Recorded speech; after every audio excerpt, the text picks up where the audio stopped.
Hello everyone, welcome to Aryabhusha classes. मैं doctor Preeti आप सबका बहुत बहुत स्वागत करती हूँ आज की क्लास में। आज हम लोग कौमार वृत्त के एमसीक्यूज डिस्कशन करने वाले हैं। आपके एग्जाम्स आ रहे हैं, आप लोगों ने बहुत सारे मैसेजेस किए हैं, बहुत सारी क्वेरीज हैं आपकी, तो हम आज आपके क्वेश्चंस भी डिस्कस करेंगे एमसीक्यूज के बाद। तो सारे हमारे जितने भी स्टूडेंट्स हैं, जितने ऑडियंस हैं हमारे, उनके क्वेश्चंस और क्वेरीज और रिव्यूज हम सब का नाम बताएंगे और सारे क्वेश्चंस का आंसर्स भी बताएंगे। ठीक है, तो आइए स्टार्ट करते हैं आज की क्लास। लेकिन क्लास स्टार्ट करने से पहले आप लोग हमारा चैनल जरूर सब्सक्राइब कर लीजिए और बेल आइकन जरूर प्रेस करिए ताकि आगे जब भी कोई क्लास हो वो आपको नोटिफिकेशन आ जाए। जितने भी हमारे न्यू सब्सक्राइबर्स हैं उनके लिए मैं ये बताना चाहूंगी कि जब भी आप हमारा चैनल ओपन करते हैं वहां पे आप प्लेलिस्ट में जाइए। प्लेलिस्ट में आपको सब्जेक्ट वाइज वीडियोस मिल जाएंगे, काफी सारे एमसीक्यूज उसमें डिस्कशन किए हुए हैं, इंपॉर्टेंट नोट्स वाली वीडियोस आपको मिल जाएंगी और कुछ डिटेल वाली वीडियोस भी आपको मिल जाएंगी। ओके, तो आइए स्टार्ट करते हैं आज की क्लास और फटाफट से हम लोग डिस्कस कर लेते हैं 50 एमसीक्यूज और उसके बाद हम लोग आपके क्वेश्चंस भी लेंगे। ओके, तो आइए देखते हैं सबसे पहला क्वेश्चन क्या है। उत्पातम इज द सिनोनिम ऑफ। उत्पातम किसका सिनोनिम बताया गया है? चर्मदल का सिनोनिम बताया गया है। तो ऑप्शन ए आपका सही आंसर होगा। सेकेंड क्वेश्चन है, लाइन ऑफ ट्रीटमेंट ऑफ कफदुष्ट स्तन्य फॉर शिशु। शिशु के लिए कफदुष्ट स्तन्य अगर हो, स्तन्य अगर मतलब उसने पी लिया हो कफदुष्ट वाला, तो उसमें क्या चिकित्सा करनी चाहिए? उसमें आपको मृदु वमन कराना चाहिए। ओके, ऑप्शन सी आपका सही आंसर है, मृदु वमन। नंबर 3 क्वेश्चन देखिए, फक दुग्ध इज ड्यू टू दुष्टि ऑफ। फक दुग्ध यानी वो जो दुग्ध है जिसको पीने से फक हो जाता है, फक रोग हो जाता है, तो वो किस दोष से दूषित होता है? ये कफ दोष से दूषित होता है। ऑप्शन सी आपका सही आंसर है। उसके बाद है क्वेश्चन नंबर 4, उपशीर्षक is due to vitiation of. उपशीर्षक में कौन सा दोष प्रकोप रहता है? वात दोष प्रकोप रहता है। तो ऑप्शन बी आपका सही आंसर होगा, वात दोष। नेक्स्ट है question number 5, the dose of ghrita at the age of 4 months. तो 4 मंथ्स में घृत की डोज कितनी होनी चाहिए? ये हम लोगों ने सारे जितने भी आप देख रहे हैं क्वेश्चंस, इसका इंपॉर्टेंट नोट्स हम लोगों ने डिस्कस किया हुआ है। प्लेलिस्ट में आप जाइए, कौमार वृत्त की प्लेलिस्ट पे क्लिक कीजिए, उस पे आपको टॉपिक वाइज वीडियोस मिल जाएंगी। और भी बहुत सारे टॉपिक्स कौमार वृत्त में हैं जिनकी वीडियोस हम लोग आगे अपलोड करेंगे। लेकिन क्योंकि रिक्वेस्ट आई थी कि एमसीक्यूज डाला जाए, एग्जाम है, इसीलिए हम लोग एमसीक्यूज आज डाल रहे हैं और इसके बाद भी हम और भी एमसीक्यूज डालेंगे। सो क्वेश्चन नंबर 5 देखिए, the dose of ghrita at the age of 4 month कितनी होती है? शुष्क आम्ल की प्रमाण की डोज देते हैं 4 महीने में। ऑप्शन ए आपका सही आंसर है। उसके बाद है question number 6, the disease related to shukra shonita comes under. शुक्र शोणित से होने वाला जो डिजीज है यानी स्पर्म और ओवम के जो जीन्स आते हैं बच्चे में, उसमें से जो डिजीज होता है उस डिजीज को हम लोग क्या बोलते हैं? उसको हम लोग आदि बल प्रवृत्त डिजीज बोलते हैं। ऑप्शन बी आपका सही आंसर है, आदि बल प्रवृत्त। नेक्स्ट है question number 7, according to Sharangdhar number of garbha vyapat. गर्भ व्यापत कितने प्रकार के होते हैं? शारंगधर ने 8 प्रकार के गर्भ व्यापत बताए हैं। ऑप्शन बी आपका सही आंसर होगा। क्वेश्चन नंबर 8 देखिए, दोलाशान संस्कार of female child is done on. तो दोलाशान संस्कार कब करना चाहिए फीमेल चाइल्ड का? अगर बच्ची है, लड़की है, तो उसका 13th डे पे किया जाता है, 13वें दिन किया जाता है। लड़का है तो 12वें दिन किया जाता है। ठीक है, तो ये हमने पढ़ा था, उसमें भी बॉय है तो 12th डे पे आपको करना है और यहाँ पे फीमेल पूछा गया है इसलिए 13th डे आंसर होगा। क्वेश्चन नंबर 9 देखिए, upanayana sanskara is done at the age of. उपनयन संस्कार कब करना चाहिए आपको? 8th ईयर में या 8वें साल में उपनयन संस्कार बताया गया है करने के लिए। नेक्स्ट है क्वेश्चन नंबर 10 देखिए, बहुमूत्र पुरुष इज सीन इन।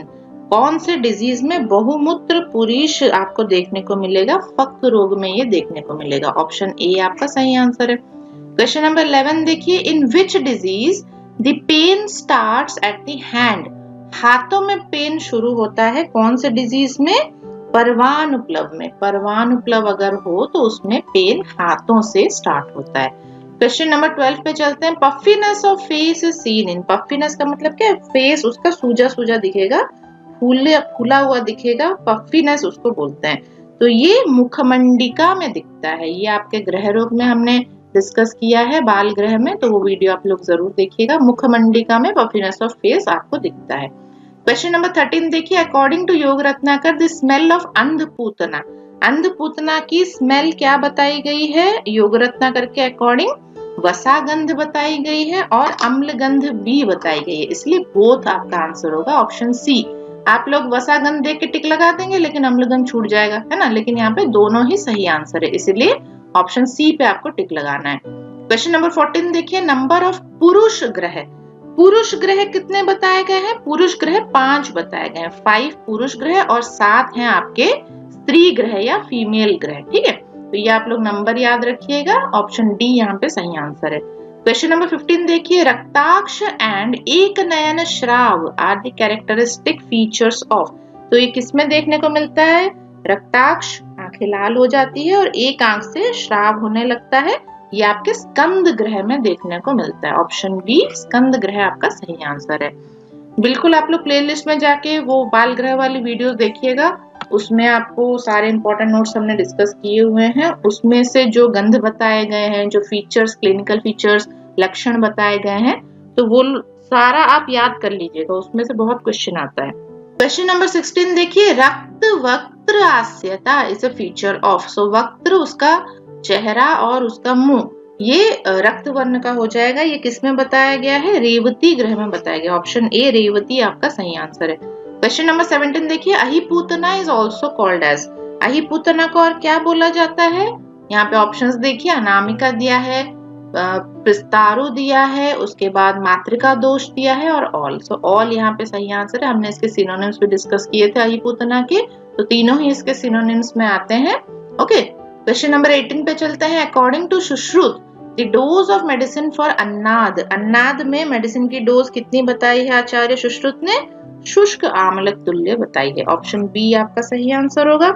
उसके बाद है क्वेश्चन नंबर 19 देखिए, टोटल पीरियड ऑफ सद्योजात शिशु परिचर्या, सद्योजात शिशु जो है उसके परिचर्या के जो दिन है, टोटल टाइमिंग कितने दिन की बताई गई है? 10 से 12 दिन बताई गई है, ऑप्शन सी आपका सही आंसर है। क्वेश्चन नंबर 20 देखिए, द टाइम ऑफ प्राकृत प्रसव अकॉर्डिंग टू चरक, सो आचार्य चरक ने जो प्राकृत प्रसव कौन से महीने में होता है बताया है? 9 से 10 महीने में, 9वें महीने में या 10वें महीने में अगर प्रसव हो रहा है, बच्चे की डिलीवरी हो रही है, तो उसको हम लोग प्राकृत प्रसव बोलेंगे। क्वेश्चन नंबर 21 देखिए, एज ऑफ अन्नप्राशन संस्कार अकॉर्डिंग टू काश्यप, सो काश्यप ने अन्नप्राशन कौन से मंथ में कराने के लिए बोला है? 8th मंथ में इन्होंने कराने के लिए बोला है, 8th मंथ आपका सही आंसर होगा।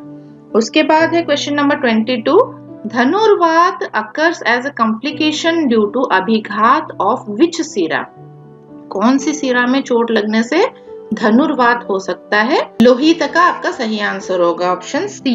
नेक्स्ट है क्वेश्चन नंबर 23 देखिए, द इंस्ट्रूमेंट यूज्ड फॉर कर्णवेधन संस्कार, सो कर्णवेधन करने के लिए कौन सा इंस्ट्रूमेंट यूज किया जाता है? आरा यंत्र या सूची यंत्र, ठीक है, तो ये आपका होगा ऑप्शन डी सही आंसर। नेक्स्ट क्वेश्चन पे चलते हैं। क्वेश्चन नंबर 24 देखिए, वृद्ध जीवक वाज डैश ऑफ काश्यप संहिता, तो वृद्ध जीवक कौन थे? काश्यप संहिता के साथ इसका क्या रिलेशन है उनका? तो वो इसके ऑथर थे, काश्यप संहिता उन्होंने ही लिखी है वृद्ध जीवक ने, ठीक है। नेक्स्ट है question number 25, total number of diseases described in वेदना अध्याय, वेदना अध्याय भी हम लोग आगे की क्लासेस में डिस्कस करेंगे, हम आपको पूरा वेदना अध्याय डिटेल में पढ़ाएंगे। सो अभी फिलहाल जो क्वेश्चन दिया गया है, कितने डिजीज वेदना अध्याय में वर्णन किए गए हैं?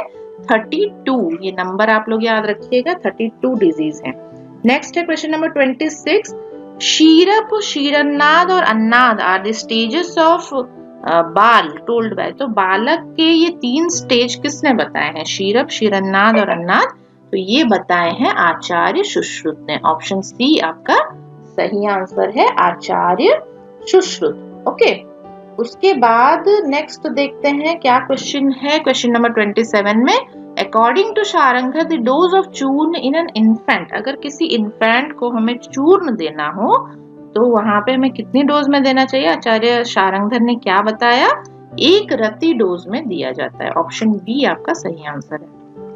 क्वेश्चन नंबर 28 देखिए, द इंस्ट्रूमेंट यूज्ड फॉर नाभि नाड़ी छेदन, नाभि नाड़ी को छेदन करने के लिए, अम्बिलिकल कॉर्ड को काटने के लिए कौन सा इंस्ट्रूमेंट यूज किया जाता था पहले?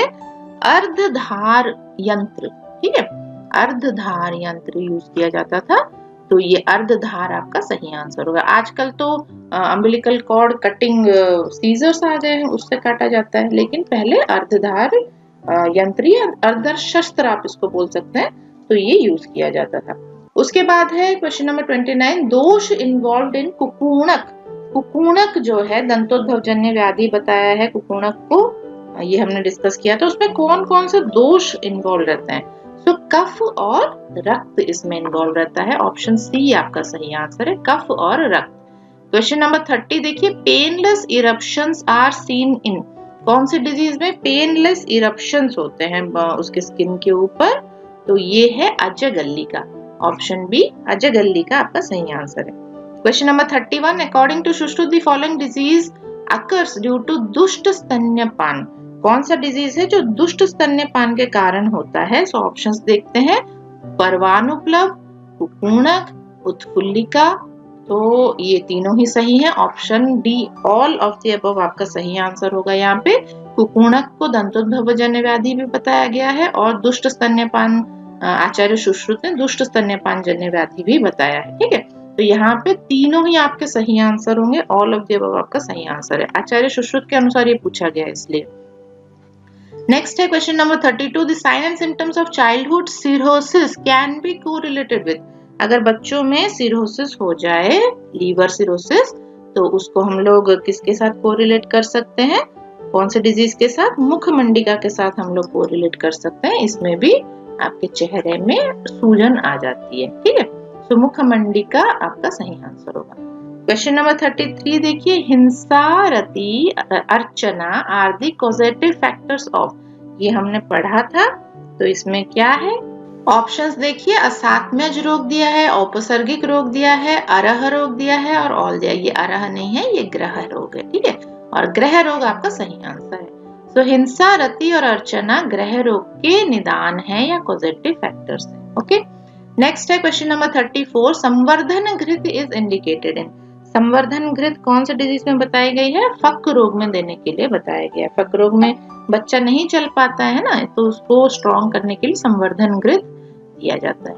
क्वेश्चन नंबर 35 देखिए, जलूकोदर सन्निभ व्रण किसमें देखने को मिलता है? जलोका जो होती है उसके उदर की तरह जो व्रण देखने को मिलता है वो किस डिजीज में देखने को मिलता है? इन एनल रीजन, है ना, एनल रीजन में ये पूछा है इसने, तो ये क्या है? इसका आंसर क्या होगा? पश्चात रुजा। हम लोगों ने पढ़ा था एनल डिजीजेस, काफी सारे पढ़े थे, बाल रोग वाले वीडियो में आप लोग देखिएगा, बहुत सारी डिजीजेस उसमें डिस्कस की गई हैं, तो उसमें क्या क्या सब साइन एंड सिम्टम्स आते हैं वो सब भी बताया गया है, इंपॉर्टेंट पॉइंट सारे बताए गए हैं, वो वीडियो आप लोग याद कर लीजिएगा, उसमें जो भी पॉइंट्स है। तो पश्चात रुजा में जलोकोदर सन्निभ व्रण बताया गया है, एनल रीजन में हो जाता है। क्वेश्चन नंबर 36 देखिए, excessive eating is a symptom of, बहुत ज्यादा मात्रा में खाना खाना किसका सिम्टम है? ऑप्शंस देख लेते हैं, मुखमंडिका दिया है, पारिगर्भिक दिया है, फक रोग दिया है और बोथ ए एंड सी दिया है। सो मुखमंडिका और फक रोग दोनों में ही एक्सेसिव ईटिंग रहती है, बच्चा बहुत जल्दी भूखा हो जाता है, बहुत उसको भूख लगने लगती है, बहुत खाता है वो। तो ऑप्शन डी आपका सही आंसर है। पारिगर्भिक में उसकी एपेटाइट चली जाती है, उसको भूख बिल्कुल नहीं लगती है। ठीक है, बाकी ये जो दो डिजीज है उसमें उसकी भूख बढ़ जाती है। क्वेश्चन नंबर 37 देखिए, हस्तस्वेद is indicated for newborn up to, हस्तस्वेद आपको कितने महीने तक करना चाहिए? इसका आंसर है 6 मंथ, ऑप्शन बी 6 महीने तक आप हस्तस्वेद कर सकते हैं। नेक्स्ट है क्वेश्चन नंबर 38, अंबुपूर्ण व्याधि इज, अंबुपूर्ण व्याधि किसको बोला जाता है? ये है आपका लीन गर्भ, ऑप्शन सी लीन गर्भ को अंबुपूर्ण व्याधि बोला जाता है। क्वेश्चन नंबर 39 देखिए, फॉलोइंग इज दंतोद्भेदज रोग, तो कौन सा डिजीज है जो दंतोद्भव होने के टाइम पे आता है? ऑप्शंस देख लेते हैं, विसर्प, ज्वर, अतिसार या ऑल दिया है। यहाँ पे ये तीनों ही डिजीज आपको दंतोद्भेद जन्य रोग में मिलेंगे, so all of the above आपका सही आंसर है। क्वेश्चन नंबर 40 देखिए, अकॉर्डिंग टू सुश्रुत असाध्य ग्रह रोग इज, इनमें से कौन सा असाध्य ग्रह रोग है? आपका स्कंद ग्रह को असाध्य ग्रह रोग बताया गया है। क्वेश्चन नंबर 41 देखिए, द एज ऑफ उपवेशन संस्कार। उपवेशन संस्कार कौन से महीने में करना चाहिए? उपवेशन संस्कार आपके 5वें महीने में बताया गया है, 5th मंथ में कराना चाहिए। Question number 42, small ulcers on the tongue, palate and throat are seen in. छोटे छोटे अल्सर्स हो जाते हैं जीभा पे, तालू पे, गले पे, ये किस में होता है, कौन से डिजीज में होता है? शकुनी ग्रह में होता है। शकुनी ग्रह, ग्रह रोग में आप लोगों ने पढ़ा होगा। तो शकुनी ग्रह में ये सारे स्मॉल छोटे छोटे अल्सर्स देखने को मिलते हैं। नेक्स्ट है क्वेश्चन नंबर 43, स्तन्य द्वेष इज सीन इन। सो स्तन्य द्वेष यानी बच्चे को दूध पीने का मन नहीं करेगा, वो दूध से दूर भागेगा। कौन से डिजीज में? तालु कंटक में। तालु में अगर कंटक हुआ हो तो उसको डिस्कम्फर्ट फील होगा ना खाते वक्त, पीते वक्त, तो उसको पीने के लिए मना करेगा। क्वेश्चन नंबर 44 देखिए, फल प्राशन sanskara is done at the age of. फल प्राशन संस्कार कौन से महीने में बताया? आचार्य काश्यप ने यह बताया हुआ है, फल प्राशन संस्कार 6th मंथ में आपको कराना चाहिए। नेक्स्ट है क्वेश्चन नंबर 45, इंडिकेशन ऑफ चतुर्भद्रा अवलेह। चतुर्भद्रा अवलेह आपको किसमें देना है? चतुर्भद्रा अवलेह, ऑप्शंस देख लीजिए, अतिसार, ज्वर, छर्दी या ऑल दिया है। तो ऑल होगा इसका आंसर। इन सभी कंडीशंस में चतुर्भद्रा अवलेह बहुत ही अच्छा काम करता है। क्वेश्चन नंबर 46 देखिए, ड्रग ऑफ चॉइस इन गुदपाक। गुदपाक अगर हो तो वहां पे क्या देना चाहिए? रसांजन आपको देना चाहिए, लगाने के लिए भी और खाने के लिए भी बताया गया है। तो रसांजन आपका सही आंसर है। क्वेश्चन नंबर 47 देखिए, red eyes and green stools are the characteristic features of. So red eyes, लाल आंखें, और ग्रीन कलर का स्टूल आता है किसमें? शुष्क रेवती में आता है। ऑप्शन डी आपका सही आंसर होगा, शुष्क रेवती। क्वेश्चन नंबर 48 देखिए, कुरंड रोग वाज इंट्रोड्यूस्ड इन। कुरंड रोग किसने वर्णन किया है? भेषज रत्नावली में कुरंड रोग वर्णन किया गया है। कुरंड रोग में स्क्रोटम जो होती है, स्क्रोटम में आपका इन्फ्लामेशन आ जाता है, ठीक है, ये सूजन आ जाती है, तो इसको कुरंड रोग बोला जाता है। भेषज रत्नावली में ये वर्णन किया गया है। क्वेश्चन नंबर 49 देखिए, नैगमेश ग्रह शुड बी प्रेड इन। सो कौन से ग्रह, कौन से डिजीज में नैगमेश ग्रह की पूजा करनी चाहिए, ये पूछा है। सो अतिसार अगर हो बच्चे को, अतिसार अगर नहीं उसका ठीक हो रहा हो, तो नैगमेश ग्रह की आपको पूजा करानी चाहिए। उसके बाद है क्वेश्चन नंबर 50, और एमसीक्यूज में हम लोगों ने आज 50 ही क्वेश्चन लिए हैं। सो ये आज का लास्ट क्वेश्चन है। नंबर ऑफ जात हारिणी। जात हारिणी कितनी बताई गई है? जात हारिणी आपकी 35 बताई गई है। नंबर आप लोग याद रखिएगा, 35। ओके, सो इसी के साथ आज की हम लोग के सारे एमसीक्यूज खत्म हो गए हैं। इसके बाद आइए हम लोग थोड़े से ऑडियंस क्वेश्चंस ले लेते हैं और देखते हैं हमारे स्टूडेंट्स ने क्या क्या सब पूछा है। तो सबसे पहले हैं किरण चौहान जी, इन्होंने लिखा है, मैम इसका एमसीक्यू दे दीजिए प्लीज। सो कौमार वृत्त का ही एमसीक्यूज ये मांग रहे थे। सो आज हमने एमसीक्यूज आपको दिया है, और आगे भी हम इसके और भी एमसीक्यूज डिस्कशन करेंगे, और भी बहुत सारे क्वेश्चंस हैं इसमें इम्पोर्टेंट। सो आई थिंक आपकी प्रॉब्लम सॉल्व हो गई है ना। सो नेक्स्ट देखते हैं कौन है। नेक्स्ट है दीप्ति गुप्ता जी। तो ये रेगुलरली हमारी वीडियोस देखती है, इन्होंने बहुत सारे क्वेश्चंस एक ही बार में पूछ लिए हैं। एग्जाम है शायद इसी की वजह से काफी टेंशन में है ये। सो सबसे पहला क्वेश्चन देखिए क्या है, आपातकालीन औषधियां कौन कौन सी होती हैं।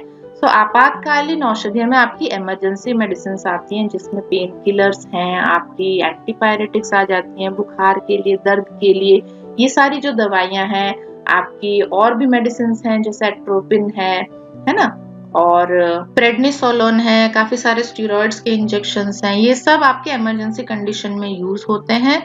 और ये जो आपातकालीन औषधियां इमरजेंसी मेडिसिन से काफी बड़ा चैप्टर है, तो इसको ऐसे अलग से आपको एक वीडियो देखना पड़ेगा। आप लोग YouTube पे भी डाल के देख सकते हैं इमरजेंसी मेडिसिन, आपको काफी सारी वीडियोस मिल जाएंगी, हमारे चैनल पे नहीं बट दूसरे चैनल्स पे भी आपको मिल जाएंगी, ठीक है। सो नेक्स्ट क्वेश्चन देखते हैं। नेक्स्ट क्वेश्चन दीप्ति गुप्ता जी ने पूछा है कि स्लाइड स्टेनिंग का सामान्य ज्ञान, ठीक। सो स्लाइड स्टेनिंग जो होती है वो क्यों की जाती है, स्लाइड स्टेनिंग क्या होती है, ये आपको जानना जरूरी है। इसके लिए तो हम लोग जब, जैसे कि हम लोग अगर ब्लड ड्रॉ करते हैं ना, खून का टेस्ट करने के लिए हम लोग क्या करते हैं, खून ड्रॉ करते हैं।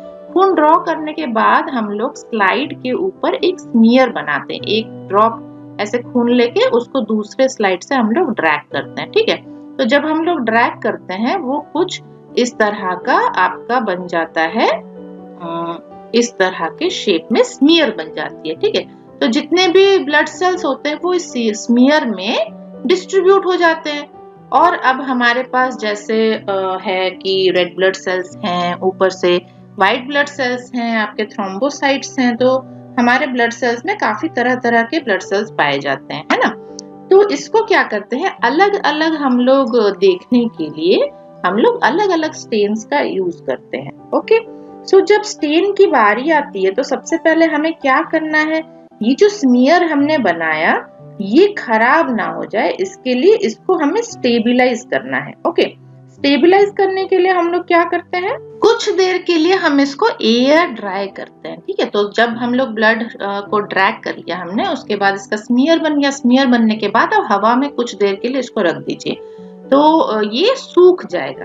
सूखने के बाद क्या करना है, आपको इसको स्टेन करना है। स्टेन मीन्स, स्टेन का मतलब होता है कलर करना। तो कुछ कलर होते हैं जो कि पिंक कलर के आते हैं और कुछ होते हैं जो कि ब्लू स्टेन करते हैं। तो कुछ सेल्स हमारे पिंक नजर आते हैं, कुछ सेल्स हमारे ब्लू नजर आते हैं। तो मैं आपको 3-4 नाम बता देती हूँ स्टेन्स के जो कि यूज किए जाते हैं। इसको बोला जाता है रोमानोस्की स्टेन्स। ओके, तो रोमानोस्की, ये स्पेलिंग है इसकी, रोमानोस्की स्टेन्स। रोमानोस्की स्टेन्स में क्या आते हैं, डाइज आते हैं। डाइज या फिर जो कलर हम लोग लगाते हैं ना उसको डाई बोला जाता है। तो इसमें कुछ डाइज आ जाती हैं, जिसमें क्या क्या आती हैं, एक है आपका जेम्सा, GIEMSA, जेम्सा स्टेन। उसके बाद दूसरा है आपका राइट स्टेन, WRIGHT। ओके, और उसके बाद है नंबर 3 में लीशमन स्टेन, लीशमन स्टेन। ओके, नंबर 4 में है जेनर स्टेन, जेनर, JENNER। ठीक, तो जेनर स्टेन, इसमें से क्या है, लीशमन स्टेन और राइट स्टेन, ये दोनों स्टेन काफी नॉर्मली इस्तेमाल होते हैं, फ्रीक्वेंटली इस्तेमाल होते हैं। और जीमसा स्टेन और जेनर स्टेन जो होता है, इसका स्टेन क्या होता है, इसकी क्वालिटी बहुत अच्छी होती है, ठीक है। क्वालिटी अच्छी होती है तो ऑब्वियसली ये इसका रेट भी ज्यादा होता है, तो ये कम इस्तेमाल होता है, ठीक। लेकिन अगर आपको अच्छी स्लाइड बनानी है तो आप जेम्सा स्टेन और जेनर स्टेन भी इस्तेमाल कर सकते हैं। तो आपको क्या करना है, आपने स्मीयर बना लिया, स्मीयर बनाने के बाद आपने एयर ड्राई कर लिया, उसको सुखा लिया, ठीक। सुखाने के बाद आपको क्या करना है, इनमें से जो भी स्टेन आप करना चाहें उसको इसके ऊपर डाल देना है, 2-3 ड्रॉप। डालने के बाद इसको, स्लाइड को आपको हिलाना है, हिलाने के बाद कुछ देर उसको रख देना है। कुछ देर रखने के बाद क्या होगा, जो सेल्स होंगी वो कलर एब्जॉर्ब कर लेंगी, ठीक। सो जिस तरह के सेल होगी उस तरह का वो कलर एब्जॉर्ब कर लेगी। जब कलर एब्जॉर्ब कर लेगी तो क्या होगा, आइदर ये पिंक कलर की नजर आएगी, नहीं तो ब्लू कलर की नजर आएगी, ठीक है। सो पिंक और ब्लू 2 तरह के कलर इसमें आते हैं। उसके बाद आप इसको क्या कर सकते हैं, माइक्रोस्कोप के नीचे आप रख के देखिए और फिर आप उसको आइडेंटिफाई कर सकते हैं कौन सा सेल है, ठीक। अब इसकी अगर आपको डिटेल्स चाहिए तो उसके लिए सेपरेट क्लास लगेगी, बहुत ही बड़ा टॉपिक ये भी है ना। सो इसको हम लोग कभी और किसी और क्लास में डिटेल में डिस्कस करेंगे, या फिर आप YouTube पे सर्च करिए स्लाइड स्टेनिंग प्रोसीजर्स, उसमें भी आपको काफी सारी वीडियोस मिल जाएंगी, दूसरे चैनल पे हैं, तो ये आप लोग पढ़ सकते हैं। ओके, आई होप आपको एक जनरल आइडिया तो आ ही गया होगा स्लाइड स्टेनिंग क्या होती है और कैसे की जाती है। ओके, पैथोलॉजी में नॉर्मली ये सारा काम किया जाता है, जब हम लोग खून देते हैं तो इस तरह से स्लाइड बना के वो लोग माइक्रोस्कोप के नीचे रख के देखते हैं। तो नॉर्मल सेल्स हैं, सेल की साइज कितनी है, अच्छी से उसकी ग्रोथ हुई है कि नहीं, मैच्योर है कि नहीं, उसमें कोई बैक्टीरिया वगैरह तो नहीं है, ये सारा चीज आपको स्मीयर में दिख जाएगा, क्योंकि सारे कलर्स अलग अलग हो जाएंगे। ओके, सो आइए चलते हैं नेक्स्ट क्वेश्चन पे। बहुत सारे और क्वेश्चंस हैं हमारे पास। नेक्स्ट क्वेश्चन भी दीप्ति गुप्ता जी ने ही पूछा है। इन्होंने पूछा है कि अप्राकृत गर्भ के बारे में बताइए। सो अप्राकृत गर्भ जो है वो आपके प्रसूति का टॉपिक है, ठीक है।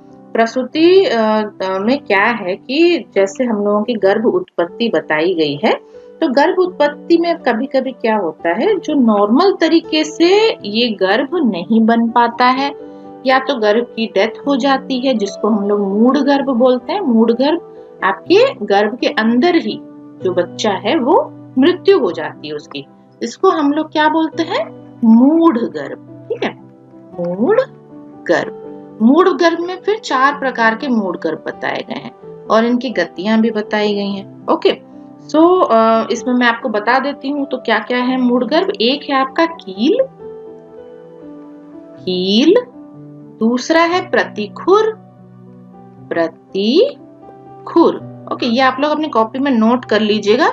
तीसरा है बीजक, बीजक, और चौथा है परिघ।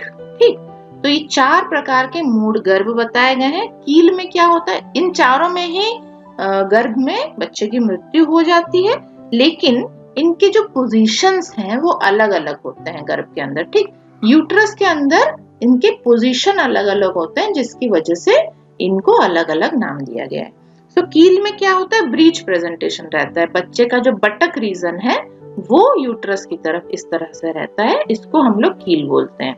प्रतिखुर में क्या होता है, कंपाउंड प्रेजेंटेशन रहता है, मतलब कभी कभी ऐसा होता है कि बच्चा टेढ़ा है और ट्रांसवर्स लाइन में है, या फिर उसका एक पैर निकला है, सर भी निकला हुआ है, कुछ अजीब सा उसका प्रेजेंटेशन रहता है। बीजक में क्या होता है, हेड और हैंड प्रोलैप्स रहता है। बीजक में सर बाहर आता है और एक हाथ आपको बाहर आता हुआ नजर आएगा ऐसे यूट्रस से। ठीक, सो इस तरह से बच्चा रहेगा। और परिघ में क्या होता है, ट्रांसवर्स लाई होती है, बच्चा बेढ़ा होता है, जो आपका यूट्रस है वो इस तरह से आपको नजर आएगा। ठीक है, इधर सर होता है, इधर पैर होता है बच्चे का, इसके मुंह के पास कुछ भी नहीं होता है। ठीक, तो इस तरह से इसको मूढ़ गर्भ के 4 प्रकार बताए गए हैं, जो कि आपके पोजीशन को लेके बताया गया है। आचार्य सुश्रुत और माधवकर दोनों ने ये बताया है 4 प्रकार का है। और गर्भ की गतियां बताई गई हैं, ये भी इम्पोर्टेंट है। इसमें गर्भ की जो मूढ़ गर्भ की गति है वो सुश्रुत और माधव निदान ने में दोनों ने 8 प्रकार के बताए हैं, और आचार्य वाग्भट ने 3 प्रकार के बताए हैं। 3 में क्या है, ऊर्ध्व, तिर्यक और न्युब्ज गति बताई गई है। ठीक है, ऊर्ध्व, तिर्यक और न्युब्ज, तो इस तरह से 3 गतियां उन्होंने बताई। ये इंपॉर्टेंट है, पूछा जाता है, इसका खाली नंबर ही पूछा जाता है ज्यादातर। ठीक है, तो इस तरह से आप इसको पढ़िएगा अप्राकृत गर्भ के बारे में, और बुक जरूर रेफर करिए। बुक में आप लोग देखिए मूढ़ गर्भ, और जो है जैसे कि गर्भ की जो आपकी ग्रोथ होनी चाहिए, ग्रोथ सही से नहीं हो रही, तो उसमें भी कुछ विकृतियां बताई गई हैं, जिसमें नागोदर है, उपविष्टक है, लीन गर्भ है, गर्भक्षय है, इस तरह की विकृतियां आ जाती हैं। तो ये सब आपको गर्भ विकृति में मिलेंगी। ये अप्राकृत गर्भ में सारा मूढ़ गर्भ वाला आप लोग याद कर लीजिएगा। ओके, अच्छा, नेक्स्ट क्वेश्चन पे चलते हैं हम लोग। दीप्ति गुप्ता जी ने आज बहुत सारे क्वेश्चंस पूछ डाले हैं। सो नेक्स्ट क्वेश्चन है, देखिए, नवजात शिशु के प्राण प्रत्यागमन के यंत्र कौन कौन से होते हैं। सो प्राण प्रत्यागमन आपको कहाँ पे करना है, जब बच्चा पैदा होता है। हमने आपको एपगार स्कोरिंग बताई थी। एपगार स्कोरिंग आपको करनी है, आपको देखना है कि बच्चा सही से सांस ले रहा है कि नहीं, सही से क्राई कर रहा है कि नहीं। अगर वो सांस नहीं ले पा रहा है, वो क्राई नहीं कर पा रहा है, वो हाथ पैर नहीं हिला पा रहा है, तब आपको प्राण प्रत्यागमन करना होता है। ठीक है, आयुर्वेद में प्राण प्रत्यागमन में अश्मग्नो बजाने के लिए, मतलब जो पत्थर हैं, 2 पत्थर लाके कान के पास बजाने के लिए, और शीतल जल और गर्म पानी को ऑल्टरनेट करके उसका परिषेक करने के लिए बोला गया है। उसके बाद बला तेल वगैरह भी उसमें बोला गया है लगाने के लिए। और इसने यहाँ पे यंत्र पूछा है, सो यंत्र में आपको कुछ मॉडर्न इंस्ट्रूमेंट्स के नाम याद करने पड़ेंगे जो आप लिख सकते हैं। जैसे एक है आपका म्यूकस सक्कर। ठीक है, प्राण प्रत्यागमन जब आपको करना है तो आपको एक म्यूकस सक्कर की जरूरत पड़ेगी। आप डिस्पोजेबल वाला ले सकते हैं, या फिर आप कोई एक नासोगैस्ट्रिक ट्यूब जैसा भी यूज कर सकते हैं म्यूकस को सक करके निकालने के लिए। उसके नाक के अंदर, लंग्स के अंदर कहीं पे अगर म्यूकस भरा हुआ है तो उसको सक करके आपको निकालना है। इसके अलावा और क्या चाहिए आप प्राण प्रत्यागमन के लिए, अम्बू बैग चाहिए। अम्बू बैग, अम्बू बैग एक इंस्ट्रूमेंट होता है कुछ इस तरह का वो दिखता है। इसके ऊपर एक बैग लगी होती है, ये फेस मास्क होता है, इसको बच्चे के मुंह पे लगाना है। और ये जो बैग है इसको आपको क्या करना है, कंप्रेस करना है हाथ से। तो हाथ से आपको इसको दबाना है, फिर छोड़ना है, दबाना है, छोड़ना है। इससे क्या होगा, आप एक प्रेशर क्रिएट कर पाएंगे, उसका आर्टिफिशियल वेंटिलेशन करा पाएंगे, रेस्पिरेशन आर्टिफिशियल करा पाएंगे। ठीक है, तो इस तरह से अम्बो बैग को बच्चे के फेस के ऊपर लगा के आपको यूज करना है। ठीक, इसके अलावा और क्या आ जाएगा प्राण प्रत्यागमन में, आप ऑक्सीजन सिलेंडर भी आपको चाहिए, ऑक्सीजन मास्क, O2 मास्क आपको चाहिए उसमें, और पल्स ऑक्सीमीटर आप रख सकते हैं उसका पल्स देखने के लिए, और उसका बीपी कितना है, उसका टेम्परेचर कितना है, ये सब उसमें दिखा देगा, है ना। तो ये मेन आपका है। और इसके अलावा इंक्यूबेटर आप सभी ने देखा होगा, बच्चे वाले जो NICU होते हैं, तो उसमें आप लोग इंक्यूबेटर देख सकते हैं, उसमें लाइट भी जलती रहती है, टेम्परेचर भी मेंटेन होता रहता है। तो इंक्यूबेटर भी आपको चाहिए। बच्चे का प्राण प्रत्यागमन कराने के बाद आप उसको इंक्यूबेटर में स्टेबल करके रख सकते हैं, ताकि वो हाइपोथर्मिया में ना जाए, उसका टेम्परेचर मेंटेन होके रहे। उसको ऑक्सीजन मास्क लगा दीजिए, आराम से उसको ऑक्सीजन मिलता रहे। ठीक, तो ये सारा जो है इंस्ट्रूमेंट, ये मेन इंस्ट्रूमेंट है जो आपको चाहिए प्राण प्रत्यागमन के लिए। आई होप आपको समझ में आ गया होगा। तो ये दीप्ति गुप्ता जी ने क्वेश्चन पूछा था, लेकिन मुझे लगा कि सबको ये बताना जरूरी है, तो ये क्वेश्चन भी इम्पोर्टेंट भी है, एग्जाम में भी आ सकता है। हम लोग वीडियोस बना रहे हैं बहुत सारे, अभी आगे और भी क्लासेस करनी है, लेकिन आपका एग्जाम आ गया है तो इम्पोर्टेंट पॉइंट्स हम लोगों को नहीं छोड़ना है ना। उसके बाद है दीप्ति गुप्ता जी ने लिखा है कि कुछ शॉर्ट्स भी बनाइए फुल वीडियोस के अलावा। सो हम लोग शॉर्ट्स भी बहुत जल्दी शुरू करेंगे, उसमें हम लोग छोटे छोटे टॉपिक्स, शॉर्ट क्वेश्चंस, ये सब भी हम लोग डिस्कस करेंगे आगे। फिलहाल अभी जो भी मिल रहा है उससे आप लोग पढ़िए। बहुत सारे MCQs के वीडियोस पड़े हुए हैं हमारे चैनल पे, तो वो सारे MCQs आप लोग प्रैक्टिस करके जाइए एग्जाम देने के लिए। ओके, आइए देखते हैं नेक्स्ट क्या है हमारे पास। रिव्यूज आ गई हैं। सो किरण चौहान जी हैं, इन्होंने लिखा है कि इनको हमारी क्लासेस बहुत अच्छी लग रही हैं और वेरी हेल्पफुल क्लास, बहुत ही हेल्प हो रही है इसमें। जो क्वेश्चन पेपर हम लोगों ने डिस्कस किए हुए हैं, बिल्कुल क्वेश्चन पेपर वाली जो क्लासेस हैं बहुत इंपॉर्टेंट है, आप उसको अच्छे से प्रिपेयर करिए। सारे क्वेश्चन पेपर्स आप देखिए किस तरह के क्वेश्चन आते हैं, है ना। उसके बाद और क्या है देखिए, युवराज सिंह भदौरिया जी हैं, इन्होंने लिखा है कि बहुत इनको हमारी क्लासेस अच्छी लग रही हैं। ये लखनऊ से बिलोंग करते हैं, सो आपका बहुत बहुत स्वागत है हमारे चैनल में। इसके अलावा और क्या है, इन्होंने लिखा है कि इनको शरीर विज्ञान और क्रिया पर लेक्चर चाहिए, तो मैंने आपको उसका लिंक भी शायद शेयर कर दिया है, और आप उसको देखिए। हमारे प्लेलिस्ट में शरीर क्रिया और शरीर विज्ञान की इम्पोर्टेंट नोट्स वाली वीडियोस भी हैं और MCQs भी उसमें डिस्कस किए हुए हैं, वहां पे जाके आप लोग देख सकते हैं। ठीक है, और उन्होंने लिखा है कि आप बहुत अच्छे से समझाया है आपने। सो मैं यही कोशिश मेरी रहती है कि आपको जो भी क्वेरीज हैं आपकी, मैं जो भी पढ़ा हूँ वो आपको समझ में आए। तो आपको समझ में आ रहा है, ये मेरे लिए बहुत ही अच्छी बात है और मुझे बहुत अच्छा लगा ये जान के। Thank you so much. और उसके बाद क्या है, पूजा देवी जी हैं, इन्होंने लिखा है कि मेरे सारे फ्रेंड्स लाइक कर रहे हैं, आपकी वीडियो समझ में भी आ जाती है। सो थैंक यू पूजा जी, आपका ये जो कमेंट है ये हमारी हौसला अफजाई करता है और हमें और वीडियोस बनाने के लिए प्रेरित भी करता है। आप सबके अच्छे अच्छे कमेंट्स हमें बहुत अच्छे लगते हैं सुनने में।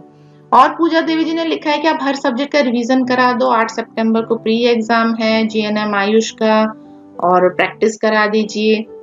सो जितने भी क्वेश्चन पेपर्स हमारे चैनल पे हमने अपलोड कर रखे हैं, वो सारे MCQ, सारे क्वेश्चन पेपर्स आप एक बार देख लीजिए, सारे क्वेश्चन आंसर आप याद कर लीजिए। ठीक है, क्योंकि ये क्या है कि इतने कम दिनों में सारे सब्जेक्ट्स का रिवीजन दोबारा से कराना पॉसिबल नहीं हो पाता है ना। तो जो भी हमने अपलोड कर रखा है उसको आप लोग बहुत अच्छे से देखिए, उसी में से आपको बहुत सारे क्वेश्चंस मिल जाएंगे।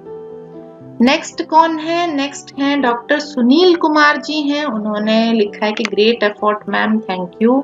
So thank you so much, आपने हमें इतना अच्छा आपको लगा, आपको हमारी मेहनत दिखी, so thank you so much. और हमारे साथ हैं डॉक्टर विजय जादौन जी जिन्होंने लिखा है कि मैम और एग्जाम पेपर भी अपलोड करिए। सो हम लोग धीरे धीरे एक एक एग्जाम पेपर भी डिस्कशन कर रहे हैं, कॉम्पिटिटिव एग्जाम पेपर्स। तो बीएमएस के जितने भी स्टूडेंट्स हैं वो लोग भी इससे काफी फायदा उठा सकते हैं। आगे नेक्स्ट के एग्जाम्स आ रहे हैं, उसके बाद आपके लिए एमओ के एग्जाम्स हैं, लेक्चरशिप के आप लोग एग्जाम दोगे, एआईपीजीटी के एग्जाम दोगे, बहुत सारे एग्जाम्स होते हैं बीएमएस के बाद। तो उन सबके लिए आप प्रिपेयर कर सकते हैं। ये सारे क्वेश्चन पेपर्स आप देखिए, पढ़िए इसको ध्यान से, और हम और भी आगे बहुत सारे क्वेश्चन पेपर्स हम लोग अपलोड करेंगे।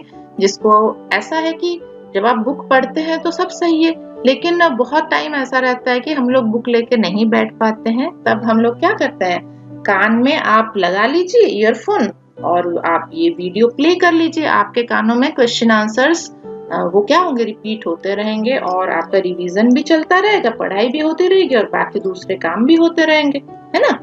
तो हम लोग जैसे गाने सुनते हैं, हम लोग कुछ काम करते हुए हम लोग गाने लगा लेते हैं कान में, आप क्वेश्चन आंसर वाले वीडियोस लगा सकते हैं। तो इससे आपको भी बेनिफिट होगा और एग्जाम की तैयारी भी हो जाएगी, आपका दूसरा काम जो है वो भी हो जाएगा, है ना।